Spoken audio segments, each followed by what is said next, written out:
Google just lost a major court case to the makers of Fortnite. But this isn't just an Epic win. It goes far beyond that. It's a win for competition as a whole, changing the entire landscape of payment software and setting up a precedent for how app stores conduct future business. This is a story about billion-dollar giants claiming to do no evil, imposing their fees, and cutting shady backroom deals. But everything is about to change, and it could affect your business. Fortunately for you, we have a source close to the action. Christian Owens has been close to this case since the beginning and will tell us what all of this means and where we go from here.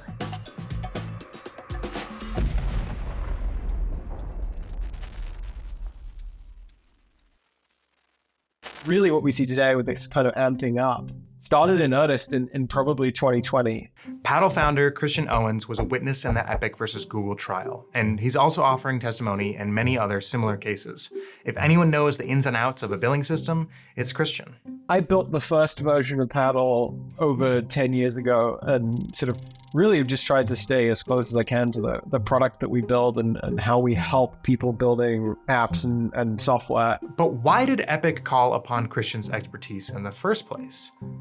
Let's go back to the start. You see, the seeds of this Google-sized legal battle were actually sown with a different tech giant, Apple. In 2020, Epic Games, known for their massively popular game Fortnite, bypassed the Apple App Store's payment system with the game's in-app purchases. This move was a direct challenge to Apple's policy, which required all apps to use their payment system and, in turn, pay a significant portion of their revenues as fees. We're talking about an initial charge of up to 30%.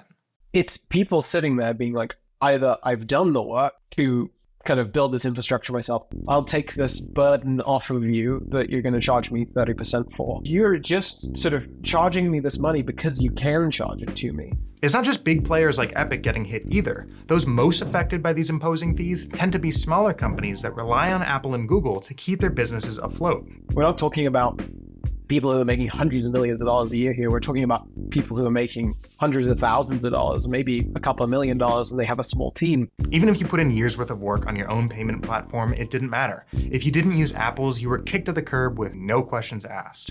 And somehow it gets even more frustrating. When the dust from the first trial cleared, Apple got off almost unscathed. Without a jury to soak in Epic's emotional appeal, Apple was able to squeak by with legal talk. This was a jury trial in the instance of Google, and it was a bench trial, kind of just a judge in the instance of Apple. Actually, in the instance of a jury trial, you get down to the real essence of the argument as opposed to these kind of legal technicalities and things such as this. This has mostly been attributed to Apple's walled garden approach. Second, I think it was a quote in an article from someone at Epic. Apple didn't write anything down, I think was the quote. There was far less actual documentation and evidence of things that were happening. While the Apple trial wasn't a complete success, there was one small victory. Apple lost the ability to block developers from posting links to their own storefronts. And while this is incremental progress, the experience still isn't as fluid as it should be. Thankfully, Epic wasn't done with their crusade just yet. They also had their sights set on Google. And this time, they had a much better case. It was actually pretty shocking. Some of the trial and reading through some of the coverage, 2 or 3 days of the trial was spent on the fact that Google was effectively deleting evidence. Alongside deleting evidence, word got out about Google's nefarious strategy dubbed Project Hug, described by executives as a surge plan to throw extra love/promotion to top developers and games. With Project Hug, certain companies were given special privileges that others weren't given in exchange for exclusive deals with the Google Play Store. Project Hug clearly showed bias and nefarious business practices.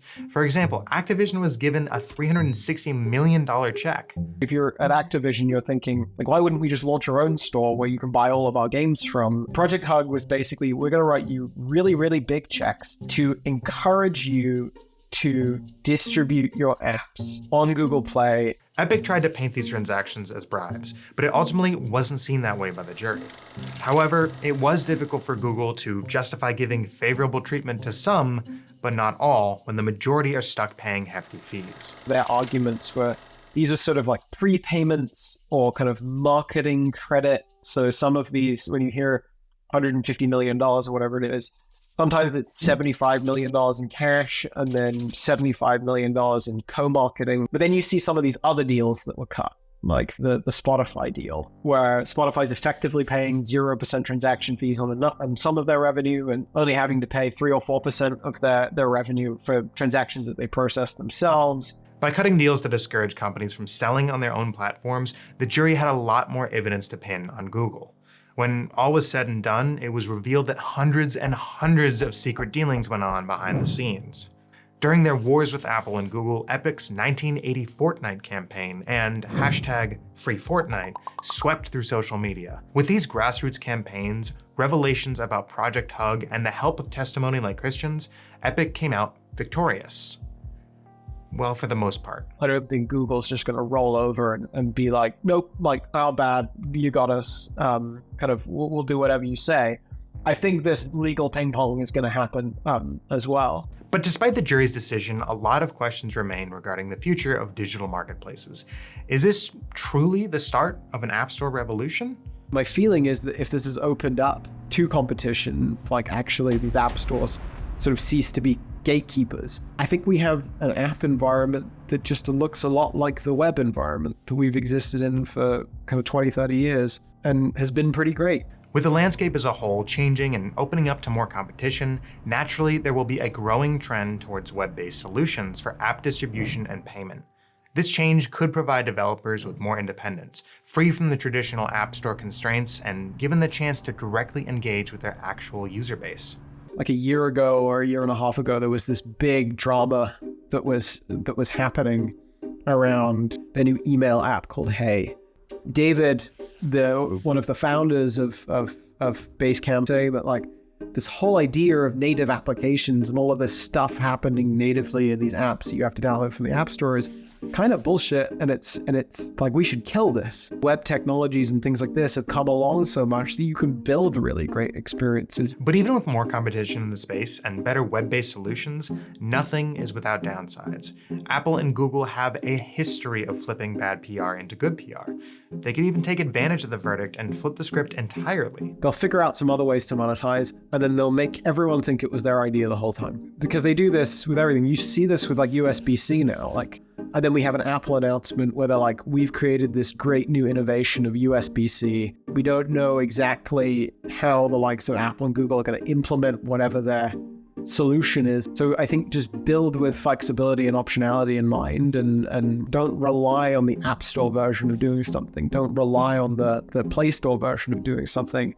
This story is still ongoing. Not even a week after filming our interview with Christian, Apple is already considering sideloading and has already changed their App Store guidelines to a more liberal policy on outside payment methods, just like Christian predicted. Google certainly plans to appeal just as Epic appealed to the US Supreme Court in the Apple case. We're releasing the full interview with Christian next week, so you'll be prepared when Don't Be Evil does evil again.